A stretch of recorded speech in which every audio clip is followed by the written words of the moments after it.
media walks up to Coach Prime.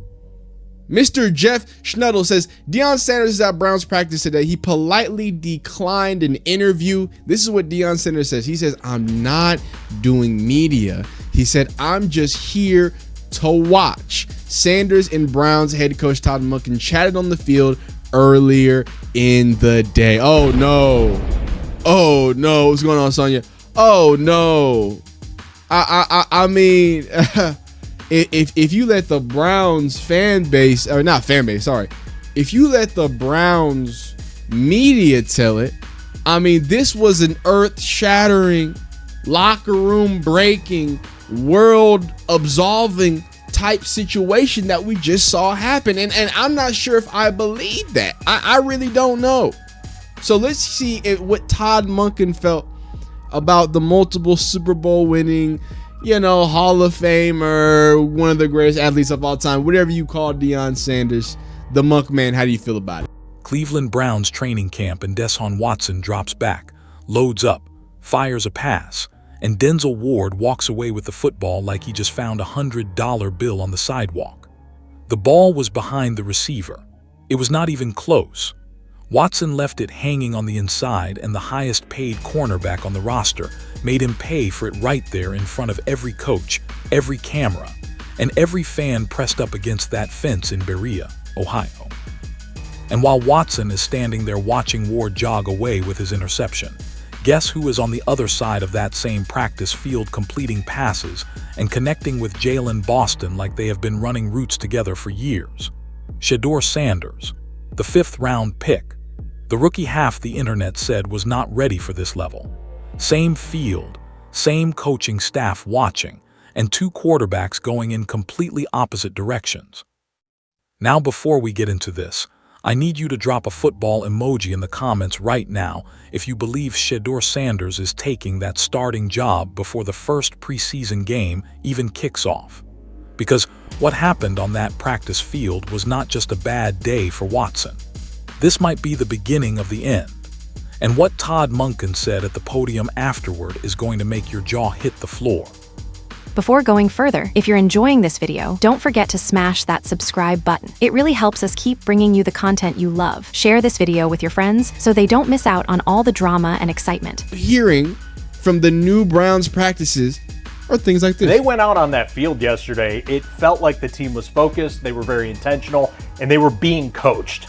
And that's something that I think we missed at the beginning of a lot of training camps, is because it's the first day. We're going to sing Kumbaya. We're going to get into the flow of things. Syllabus day in college. It's syllabus day in college. A level of intensity, you thought? There was a level of intensity. There was an attention to detail. The coaches were coaching harder. It just seemed like this was a very focused team coming out who went and practiced with intention, which is a really good sign for the coaching overall. We'll see where it goes from here. I'm not saying that they're going to win the Super Bowl, but I really like to see the way that Todd Monken came out in his first practice as a head coach in the NFL. It felt like a real NFL operation.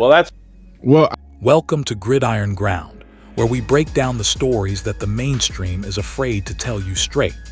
And if this is your first time here, do yourself a favor and subscribe right now, because this Browns quarterback situation is about to move fast, and you are going to want someone in your corner who gives it to you with zero filter. Let me paint this picture for you because the details matter here. This was not some fluky tipped ball at the line of scrimmage. This was not a receiver running the wrong route and leaving Watson out to dry. This was a fundamental misread. A ball thrown to a spot where no receiver was standing, and Denzel Ward did not even have to make an athletic play to get it. He just caught it like a receiver running a clean route. Watson's own pass found the defense before it found his teammate. And that is the kind of mistake that sticks in a coaching staff's memory, no matter how many good throws you make afterward. And this was not the middle of training camp where guys are tired and sloppy and going through the motions. This was day one, the very first practice, the moment when every quarterback in that building is supposed to come out sharp, locked in, and ready to prove something. Watson came out and immediately gave the defense a takeaway. Now I want to be fair about this because context always matters. One interception in training camp does not end a career. Guys throw picks in practice. It happens to the best quarterbacks in the history of this game. Tom Brady threw picks in camp. Peyton Manning threw picks in camp. That is part of the process. But here is what separates this from a normal training camp interception. The entire football world is watching this specific quarterback competition under a microscope. Every single rep Watson takes is being measured against every single rep Shedeur Sanders takes. And on the very first day of that measurement, Watson's biggest highlight was a turnover. That is not something you can just shrug off and move past when there is a hungry young quarterback standing 20 yards away doing the exact opposite. The coaches saw it. The reporters saw it. The fans behind the fence saw it. And you can bet every single person in that building filed it away in their memory, because in a competition this tight, moments like that do not just disappear. They compound, they build, and they create a narrative that becomes harder and harder to outrun the longer it goes on.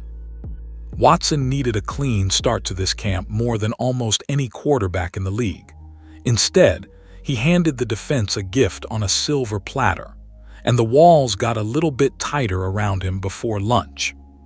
But what was happening on the other side of that field told a completely different story. While Watson was watching Denzel Ward celebrate with his interception, Shedeur Sanders was on the opposite end of that same practice field doing everything right. He was connecting with Jalen Boston. He was moving the ball.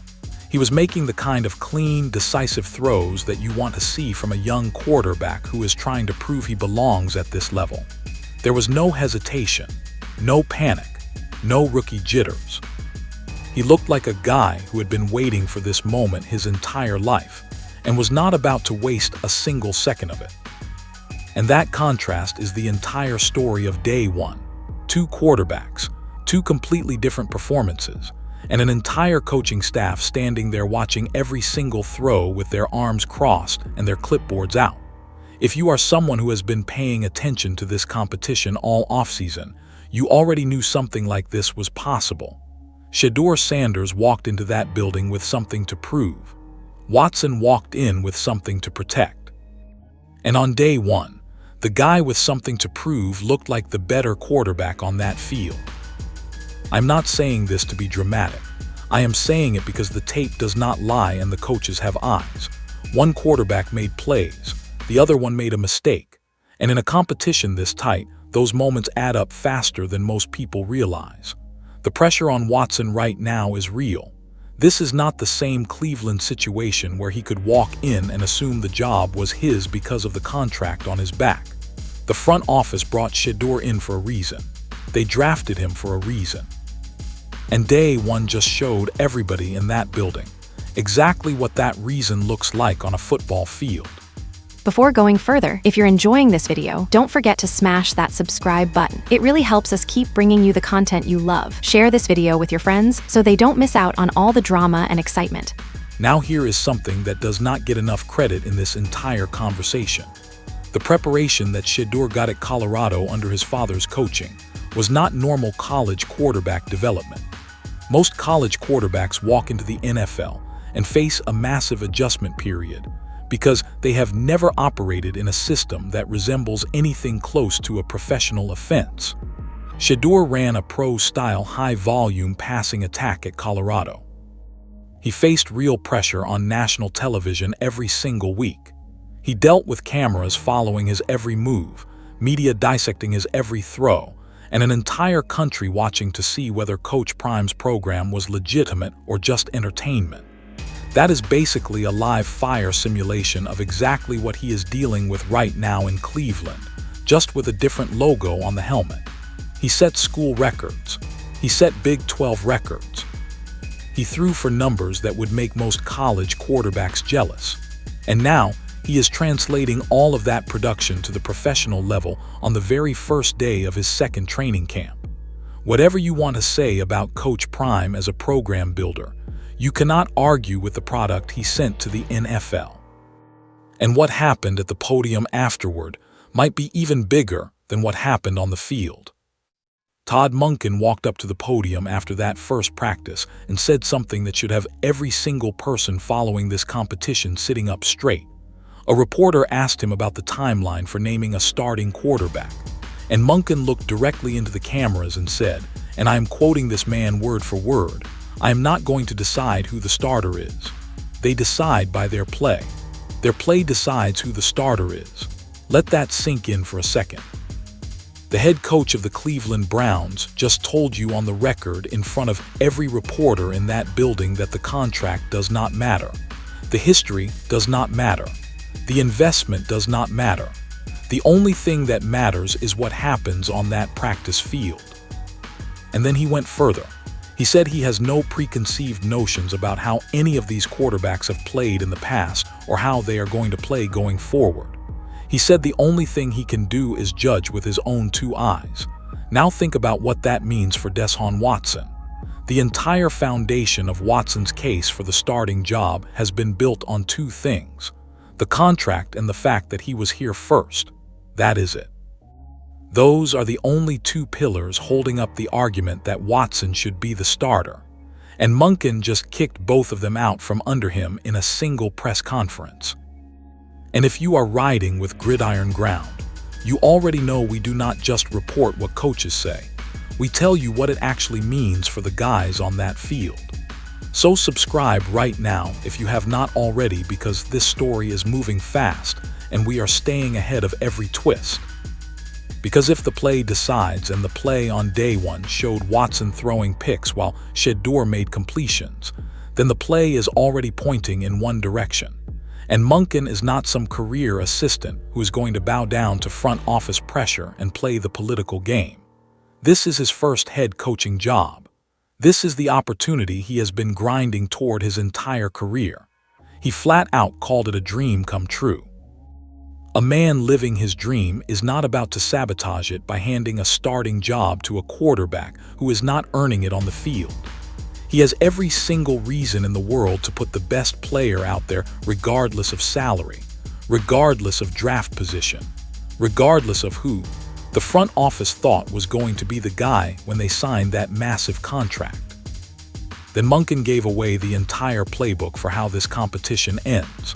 A reporter asked him whether we would start to see one quarterback trending toward more first-team reps as camp goes on, and Monkin did not dodge it. He laid out the exact formula.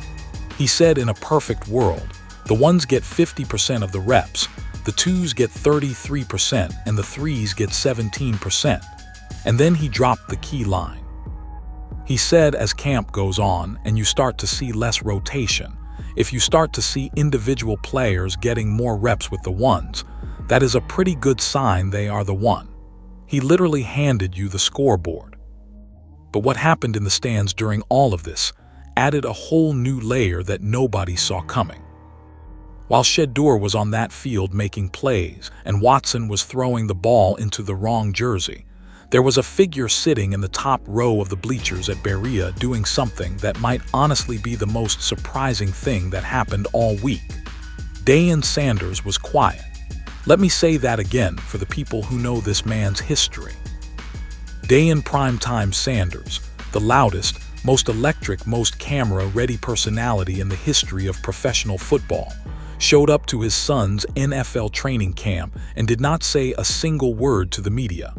Not one interview, not one sound bite, not one moment where he stepped in front of a camera and made the day about himself. A Browns beat reporter on the ground noted that Deion politely declined every interview request on site. He told anyone who asked that he was just there to watch. That is it. Just a father in the bleachers watching his son go to work. And I need you to understand how significant that is. This is a man who built an empire on being the center of attention. A man who could walk into any room in any city in America and immediately become the most important person in it. A man who played both ways in the NFL, ran back punts, hit home runs in Major League Baseball, and did all of it while telling you he was going to do it before he did it.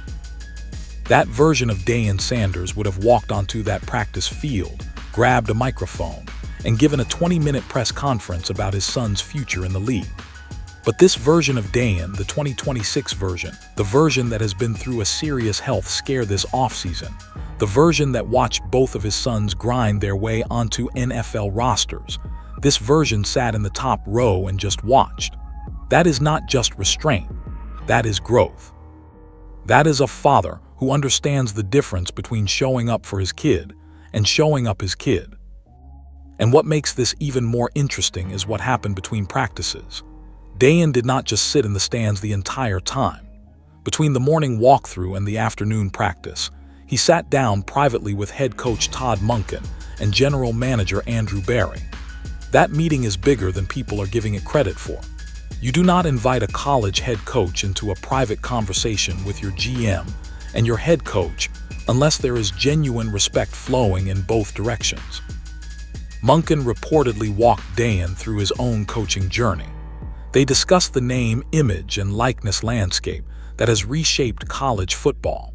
And Monkin even told Deion how close Shedeur came to landing with the Baltimore Ravens on draft night before Cleveland grabbed him in the 5th round. Before going further, if you're enjoying this video, don't forget to smash that subscribe button. It really helps us keep bringing you the content you love. Share this video with your friends so they don't miss out on all the drama and excitement. And here is the part that adds even more depth. Last year, Shedeur told Deion not to come. According to reports, Shedeur asked his father to stay home during his first NFL training camp. He did not want the extra eyes, the extra pressure, the extra cameras that follow Coach Prime everywhere he goes. He was a rookie trying to find his footing, and he needed space to do it on his own terms. But this year, the dynamic completely shifted. This year, Shedeur welcomed his father with open arms. And that tells you everything about where Shedeur's confidence is right now. A young man who once needed distance from his father's shadow is now comfortable enough in his own skin to let prime time walk into his building and sit in the front row of his competition. But the real obstacle standing between Shedeur and that starting job has nothing to do with talent. Let me talk about the elephant in the room that everybody keeps dancing around because it is the single biggest factor working against Shedeur Sanders in this competition, and it has absolutely nothing to do with football. Deshaun Watson is playing on one of the most expensive contracts in the history of the National Football League. When Cleveland brought Watson in, they did not just sign a quarterback. They made a financial commitment that reshaped how the entire league thinks about guaranteed money at the position. That contract was a statement. It was the Browns' front office telling the football world that they believed Watson was the franchise, the future, the guy who was going to end decades of quarterback misery in Cleveland once and for all. And when you commit that kind of money to a player, there is an organizational gravity that pulls everything in his direction. The front office has an incentive to keep running it back with him because benching Watson is not just a football decision. It is an admission that one of the biggest financial investments in franchise history was a mistake. And nobody in any front office anywhere in professional sports wants to be the person who has to stand up and say we got it wrong.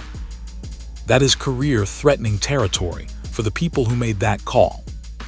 But here is the thing about sunk cost, and I need everybody to really hear this. Sunk cost only wins the argument when both players are performing at a similar level, and you need a tiebreaker to make the decision. When both guys are close, you lean toward the investment. You lean toward the experience. You lean toward the resume. That is fair, and that is how the business works.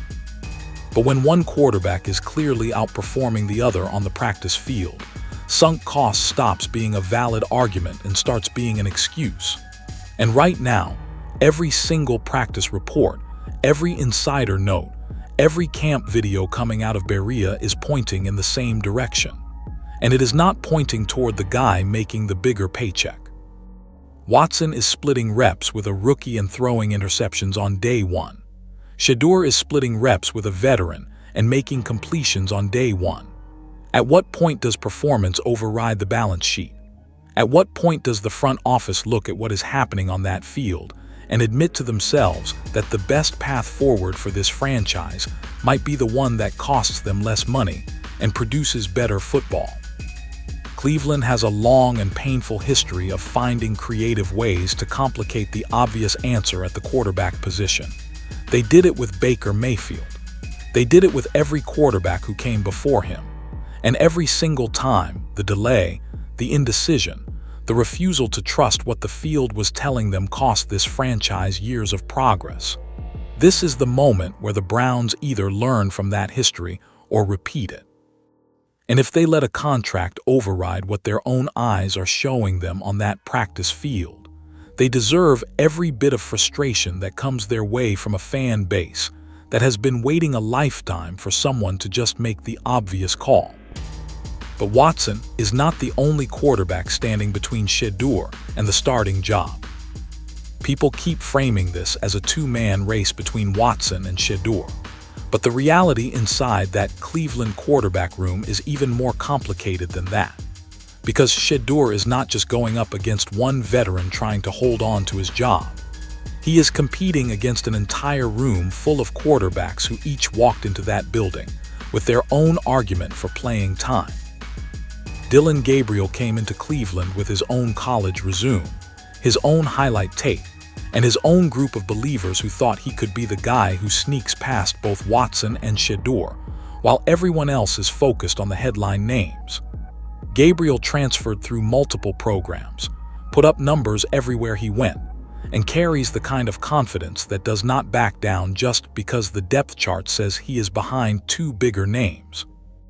Then you have Kenny Pickett sitting in that same room, a former first-round draft pick, a guy who was supposed to be the franchise quarterback for the Pittsburgh Steelers before things fell apart. Pickett is not some random camp body filling out the roster. He is a talented quarterback with real NFL experience who is trying to resurrect his career and prove that the version of him that went in the first round still exists somewhere inside that arm.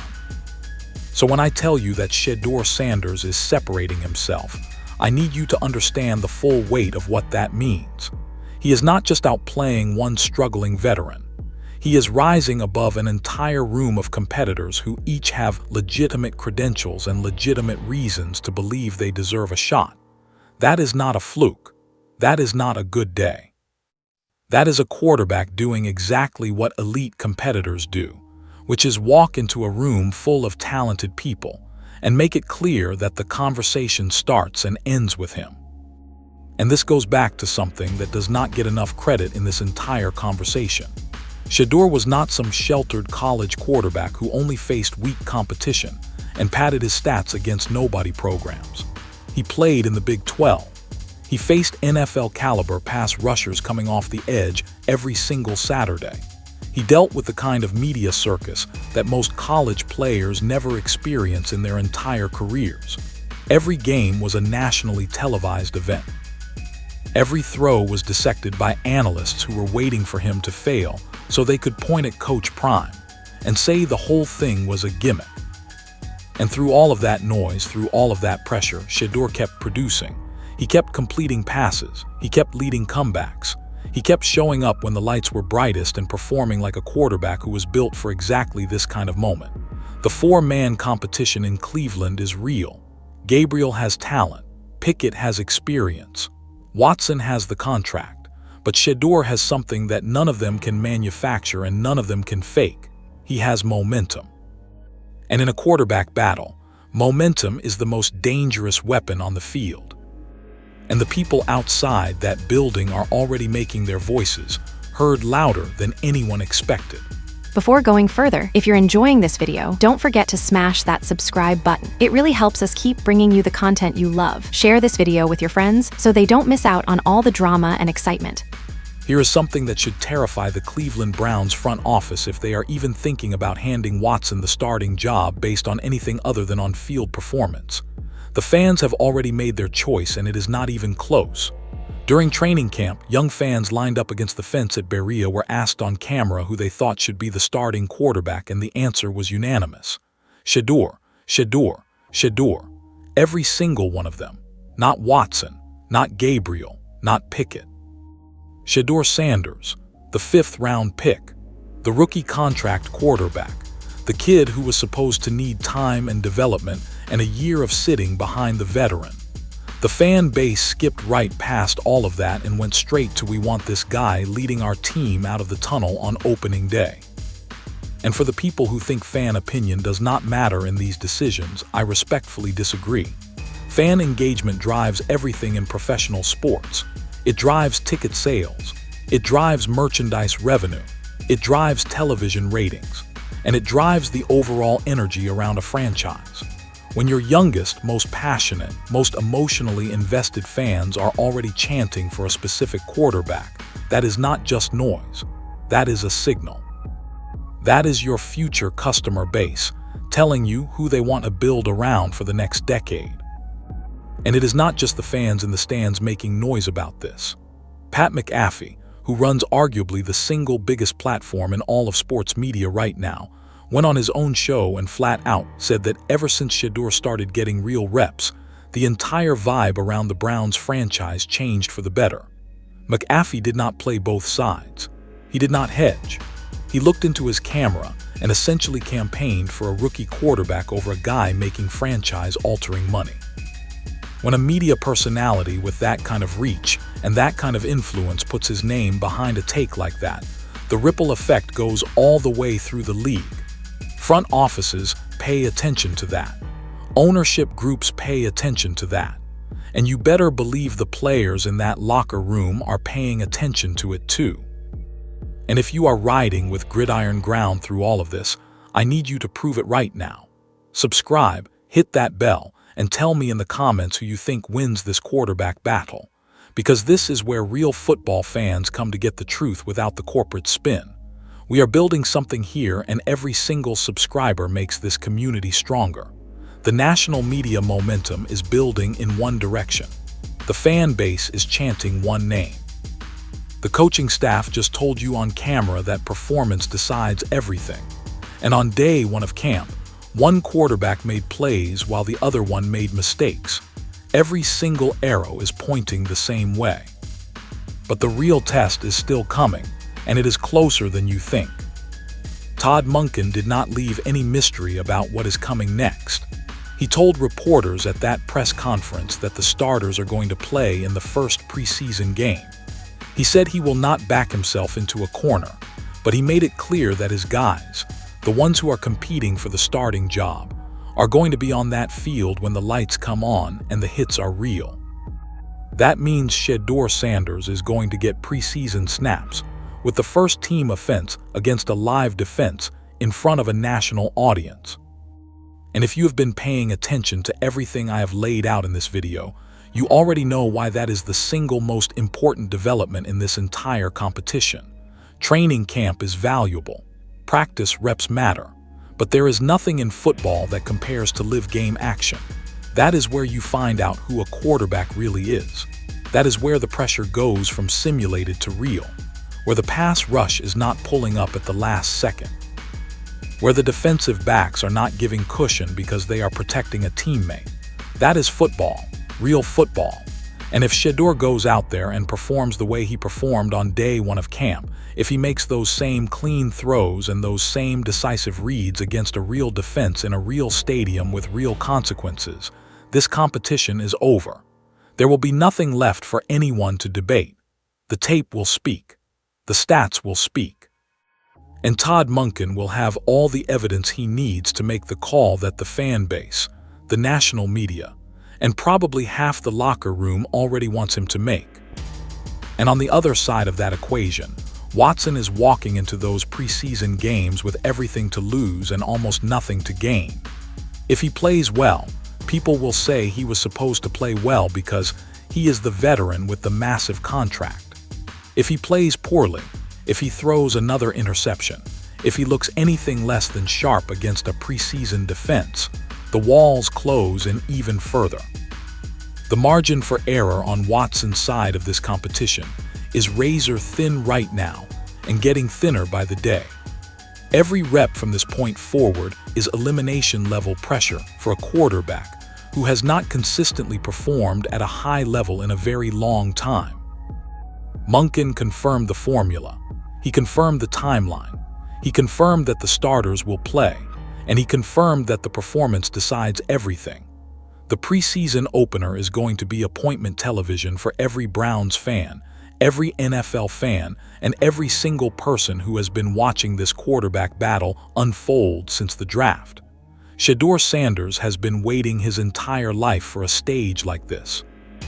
And based on everything we have seen so far, he is not going to waste the opportunity. The only question left is whether the Browns organization is brave enough to trust what their own eyes are about to show them. Because the preseason lights have a way of making everything crystal clear, and there is nowhere to hide when the whole country is watching. So let me bring this all together for you. Day 1 of Cleveland Browns training camp gave us everything we needed to see. Watson threw an interception into the hands of Denzel Ward. Shedeur connected with Jalen Boston and moved the ball like a quarterback who already knows this offense belongs to him. Todd Monken stood at the podium and told the world that performance decides the starter, not contracts, not history, not front office politics. He laid out the exact formula for tracking when one quarterback pulls ahead in the rep distribution. Coach Prime showed up, sat quietly in the top row, and let his son own the moment without stealing a single second of the spotlight. The fans are chanting one name. The national media is pushing one narrative. And the field, the only thing that actually matters in this sport, is already telling the story. This competition might still be officially open, but the opening chapter belongs to Shedeur Sanders, and right now, nobody else is even close to writing a better one. The contract argument is fading. The veteran advantage is shrinking, and a 5th-round pick from Colorado is standing in the middle of Berea, Ohio, making every single person in that building reconsider what they thought they knew about this roster. This is Gridiron Ground. If this video opened your eyes to something you did not see before, hit that subscribe button and turn on notifications, because this story is just getting started and you are going to want to be here for every single chapter that comes next. The quarterback battle in Cleveland is not slowing down. The preseason is coming. The decision is coming. And when it drops, this is where you hear it first. Deion Sanders is a football. I don't know if y'all forgot about that.